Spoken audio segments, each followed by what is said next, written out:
Hello everyone, my name is Diana and I'm going to be doing a presentation on traumatic brain injuries and increased intracranial management. If I do stutter my words, this is literally like faced the wrong way, so it's kind of hard to read this. But as EMTs transitioning to paramedics, you already understand the basic airway and trauma care. This presentation is going to build on that foundation by looking at the brain psychology, or physiology, how trauma disrupts it, and how we can do pre-hospital care to prevent secondary injury. Understanding that our decisions in the field make a huge difference in neurological outcomes for these patients. Yeah. So what is a traumatic brain injury and why this topic matters? Also known short is a TBI. It's a disruption of brain function caused by some type of external mechanical force. It could be a blow to the head, rapid acceleration or deceleration, a penetrating trauma, anything that hits the brain. It could range from mild or to serious. The key thing to understand as in paramedic level is that the primary injury has already happened at the moment of impact. Unfortunately, we cannot fix that, but we can absolutely control the secondary injury. Things like hypoxia, swelling, hypotension, and ventilation for these patients. Okay. So the skull is a closed box, and correct me if I say this wrong, but the Monro-Kelly doctrine is the foundation to understanding ICP. Your brain tissue. My dad texted me. Oops, guys, I'm not restarting this. Okay, so the brain tissue is 80%, and then you have your cerebrospinal fluid, which is 10%, and then your blood also 10%. So these three must balance each other. If any of them increases, such as swelling from trauma or bleeding, the others need to decrease in order to maintain normal pressure. The body compensates for this for a while, but once it can't anymore, the ICP increases rapidly, which causes your brain to lose perfusion. And that's why herniation is caused, and it's a life-threatening risk. So what happens when ICP rises? When ICP goes up, cerebral blood flow goes down. The brain relies on oxygen, glucose, and whatnot.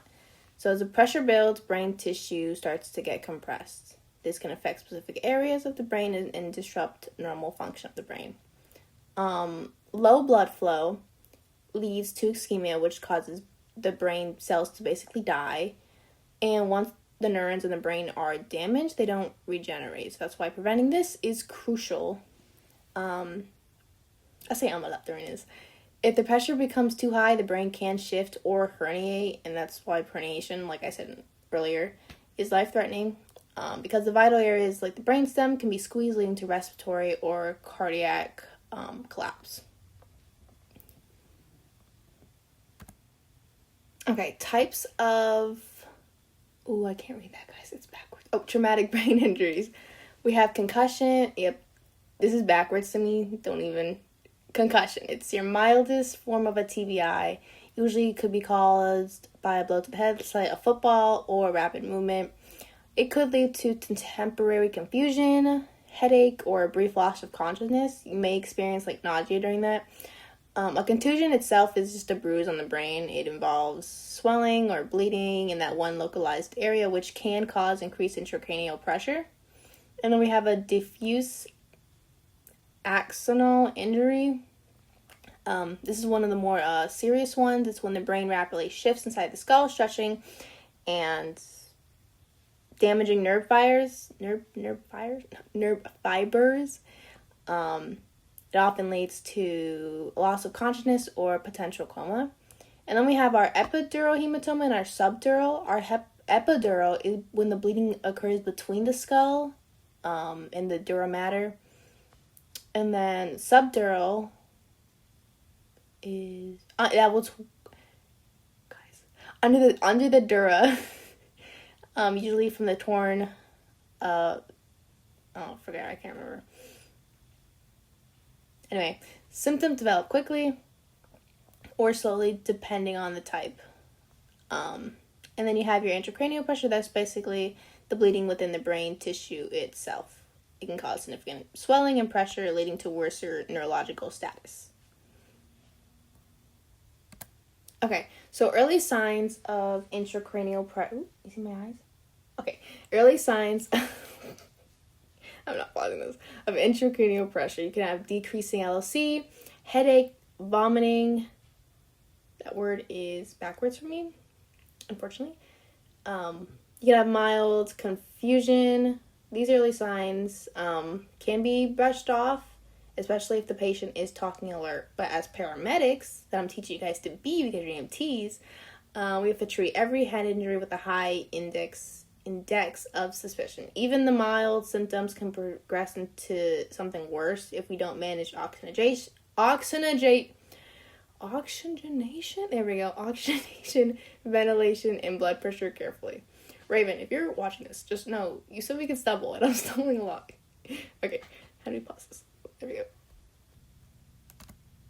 Okay, so we have the late warning signs of ICP or TBI. We could have posturing. They have when ICP gets high enough and the brain begins to herniate, meaning it's shifting into areas it shouldn't go, then you may have signs of posturing. There's decorticate and then there's decerebrate posturing. You may have unilateral blown pupils. One may be bigger than the other, constricted or dilated. And then you have Cushing's triad, which is a pattern of hypertension, bradycardia, and irregular breathing or irregular respirations. These signs usually tell us if the patient is critically ill and whatnot.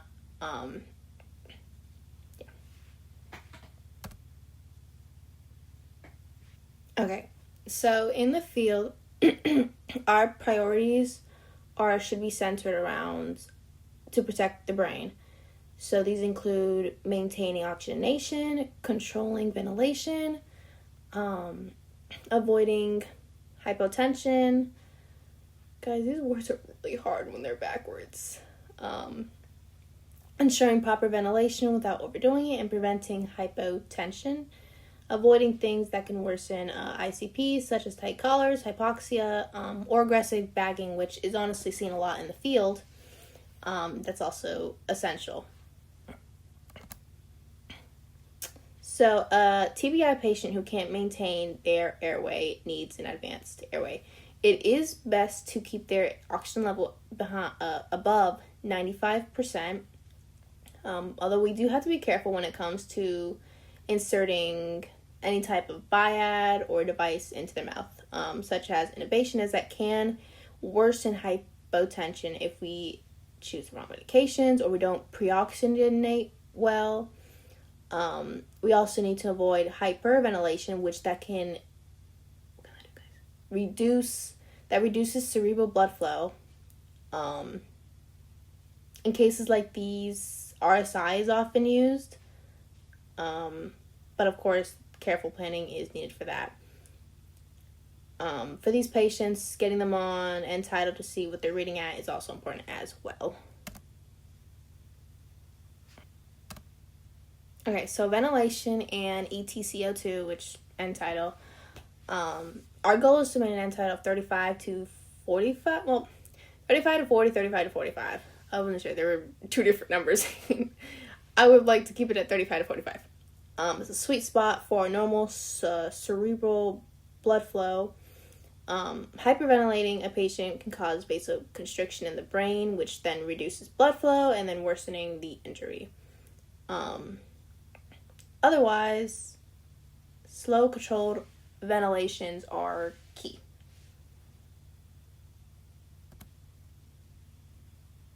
Okay, so we have our perfusion goals, which is avoiding hypotension and having a systolic blood pressure between 100 and 110. We give fluids to support the patient's blood pressure and pressors if protocol allows.